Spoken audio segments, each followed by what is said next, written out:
आज की गोष्ठी के अंतिम वक्ता के रूप में मैं बुलाना चाहता हूँ भाई हितंकर जैन को, जिनका विषय है अंतिम उपदेश, और वे आए अपना विषय यहाँ पर प्रस्तुत करें। जय जय। आदरणीय, आवाज आ रही है अभिषेक? हाँ। आदरणीय अध्यक्ष महोदय एवं यहाँ पर विराजमान सभी भावी सिद्धों को मेरा सादर जय जयकार। आज के इस प्रवर्तमान गोष्ठी में मेरा प्रतिपाद्य केंद्र बिंदु है अंतिम उपदेश। अगर हम अंतिम उपदेश शब्द और या फिर इस विषय को अगर हम देखें तो यहाँ पर हम इसका तात्पर्य अगर लेना चाहेंगे तो ये लेंगे कि आचार्य पूज्यपाद स्वामी ने इष्टोपदेश ग्रंथ के अंतिम में क्या उपदेश दिया है, और यह भी कह सकते हैं कि एक तरीके से कि पूरे ग्रंथ का क्या सार उन्होंने यहाँ पर कहा है। मैं इस अंतिम उपदेश जो मेरा विषय है इसके अंदर एक शब्द और जोड़ना चाहता हूँ, वह है इष्ट शब्द। अंतिम इष्ट उपदेश मतलब जो ग्रंथ का जो नाम है इष्टोपदेश, उसकी सार्थकता क्या है। और वैसे तो पूरे ग्रंथ के अंदर ही इष्ट उपदेश दिया है, लेकिन अंतिम में क्या इष्ट उपदेश दिया है वो हम देखते हैं। और जो मेरे को जो श्लोक दिए गए हैं उसके अंतर्गत 43 से लेकर 51 तक के श्लोक, उनमें क्या कह रहे हैं आचार्य पूज्यपाद स्वामी, वो हम अब देखते हैं।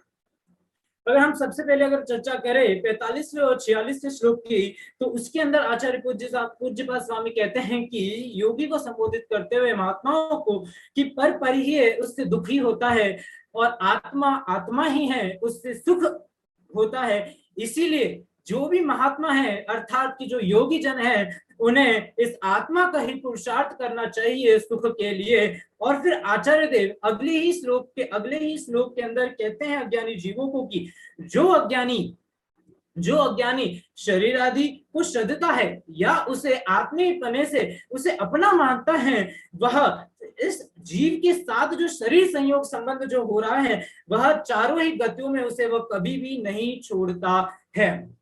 इसके बाद अगर बात करें हम 47वें और 48वें श्लोक की, तो उसके अंदर उससे पहले 47वें श्लोक को शुरू करने से पहले शिष्य उनसे प्रश्न पूछता है आचार्य से कि आपने हमें ये कहा कि हम हमारे स्वरूप में तत्पर रहे। चलिए, हमने आपकी बात मान ली कि हम हमारे स्वरूप में तत्पर रहेंगे, पर लेकिन उससे होगा क्या अगर हम हमारे स्वरूप में तत्पर रहेंगे? तो इसका उत्तर देते हुए पूज्यपाद स्वामी कहते हैं कि व्यवहार को कर गुण जो है लीन शुद्धात्म में, वे योगी जन पाते परम आनंद निश्चल ध्यान में।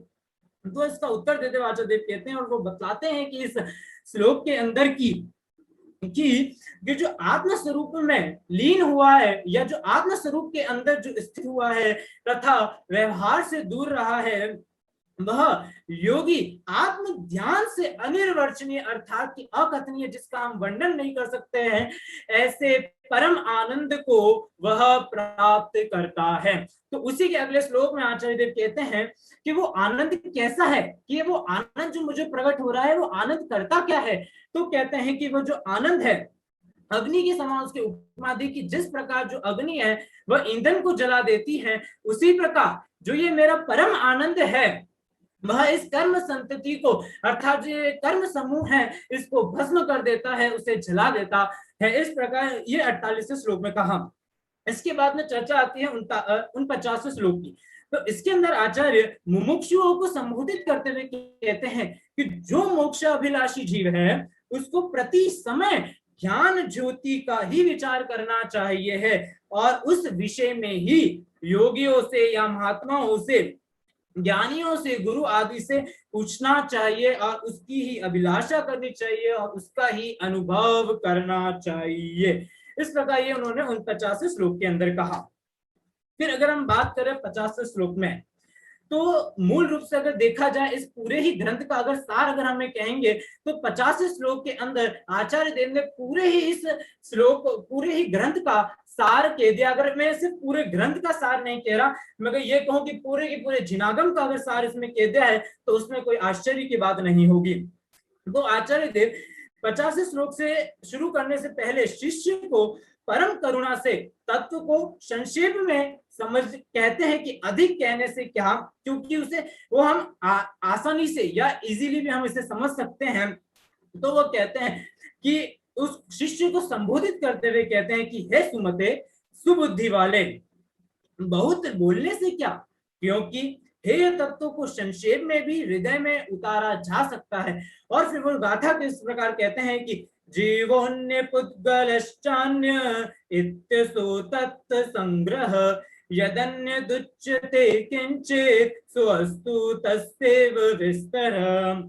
और 50 श्लोक के अंदर सार रूप में वो कहते हैं कि इनकी जो जीव भिन्न है, पुद्गल भिन्न है, इतना ही तत्व कथन का सार है। और इसके अलावा जो कुछ भी यहाँ पे कहा गया है वो सब इसका ही विस्तार है जानना। इसमें पूज्य गुरुदेव श्री इस गाथा को ऊपर जब प्रवचन करते हैं, ऐसे समझाते हैं, तब वो एक उदाहरण पेश करते हैं और कहते हैं कि वो उस उदाहरण में कांच के टुकड़ों और हीरे को उदाहरण लेते हुए कहते हैं कि जिस प्रकार अगर लाखों टुकड़े कांच के पड़े हैं और एक तरफ हीरा है, तो जो लाखों टुकड़े जो कांच के हैं वह उस हीरे से भिन्न है, और वो जो हीरा है वह उन लाखों कांच के टुकड़ों से भिन्न है। इसी प्रकार जो ये शरीर आदि जो है, ये पुद्गल आदि, ये जो आत्मा है, ये जो जीव है, इससे एकदम भिन्न है और दोनों ही चीज जुदा जुदा है। इस अगर मैं बात करूं, अगर यदि जिस प्रकार 18 पुराणों के अंदर महाकवि व्यास ने मात्र 2 ही बातें कही, अगर सार रूप में अगर हम देखें, अष्टादश पुराणेषु व्यासस्य वचन द्वयम् परोपकार पुण्याय पापाय परपेदनम्।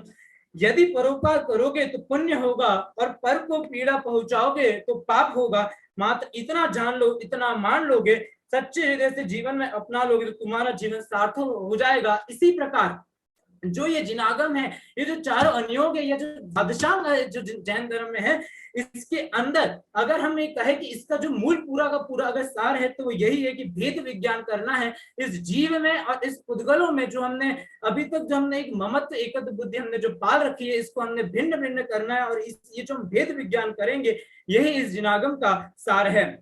इसी प्रकार फिर लास्ट ये अंतिम अगर हम बात करें 51 श्लोक के अंदर, तो यहाँ पर आचार्य शास्त्र अध्ययन का साक्षात तथा परंपरा से प्राप्त होने वाले फल की चर्चा यहाँ पर करते हैं। और वह कहते हैं कि इस प्रकार जो भी जीव या फिर जो भी बुद्धिशाली भव्य जीव इस प्रकार इष्टोपदेश ग्रंथ का अभ्यास करके बुद्धिशाली भव्य अपने आत्मज्ञान से मान अपमान में समता का विस्तार करके आग्रह छोड़ नगर में या वन में जो भी निवास करता हुआ अनुपम अर्थात जो उपमा रहित जो मुक्ति रूपी लक्ष्मी है या जो मोक्ष भी जो धाम है, उसको जो प्रकट करता है, प्रकट करेगा और उसे करना है, वो परंपरा फल है। इस प्रकार मैं भी ऐसी आशा करता हूँ कि इसी के साथ कि आप सभी भी जल्द से जल्द इस मुक्ति रूपी लक्ष्मी को प्रकट करेंगे। और इसी के साथ मैं अपनी वाणी को विराम देता हूँ। सभी को जय जय। बहुत ही सुंदर विषय प्रस्तुत किया भाई हितंकर जैन ने। आत्म तत्व को भेद विज्ञान रूपी छैनी से राग द्वेष जो रूपी मैल है, इसकी कलुषता को दूर भगाना है, तभी हमारी चर्या और आपकी चर्या उन्नति का प्रधान कारण बनेगा। इस प्रकार के कुछ बात अपने विषय में भाई हितंकर जैन ने प्रस्तुत